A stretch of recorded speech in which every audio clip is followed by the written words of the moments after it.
High!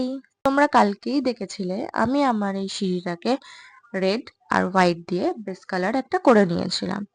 তারপরে শুকানোর পরে এটা হলো লুক। আর হাই, আমি নীল।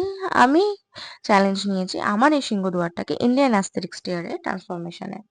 তো শুরু করা যাক। ফার্স্টে আমি এই লোটাসটাকে আঁকছিলাম। একটা কথা বলে রাখা ভালো, জানো তো আমি না এই আলপনার দিকে না খুব একটা প্রো নই।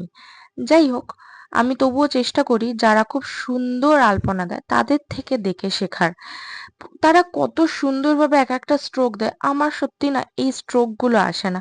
হয়তো প্র্যাকটিসের অভাব, কারণ আমি আলপনার দিকে অত তো কোনোদিনও যাইনি, সিম্পল এঁকেছি।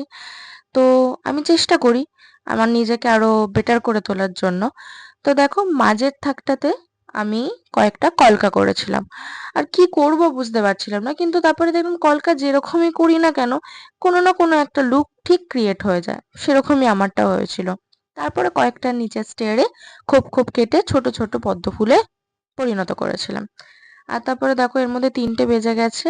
আর আমি দেখছিলাম আকাশটার দিকে, যে প্রচন্ডই মেঘ, আর ভগবানকে ডাকছিলাম, হে ভগবান আর যাই হোক এখন অন্তত বৃষ্টিটা দিও না, অ্যাটলিস্ট এটা শুকিয়ে যাক। কারণ এটার পেছনে আমি ২ দিন ধরে খাটছি। তো এটা যদি এখন ভেস্তে যায় তখন কিরকম লাগবে বলো? দেখো তো তোমাদের কেমন লাগছে? আমার তো এই পর্যন্ত খুব ভালো লাগছিল, কিন্তু তারপরে হঠাৎই মা এলো, এসে বললো যে না এর মধ্যে আরেকটু কিছু অ্যাড করতো। তখন আমি বললাম হ্যাঁ একটু ফাঁকা ফাঁকা লাগছিল। দেন আমি ইয়েলোটা অ্যাড করি, and দেখো তো তোমাদের কেমন লাগছে। আমার তো বেশ ভালোই লাগছে। তো একটু সাজেস্ট করো তো তোমরা, যে এই রেড এর মধ্যে কলকা করলে ভালো লাগবে নাকি ফাঁকা রাখলেই ভালো লাগবে। চলো দেখা হচ্ছে পরের একটা ব্লগে। টাটা।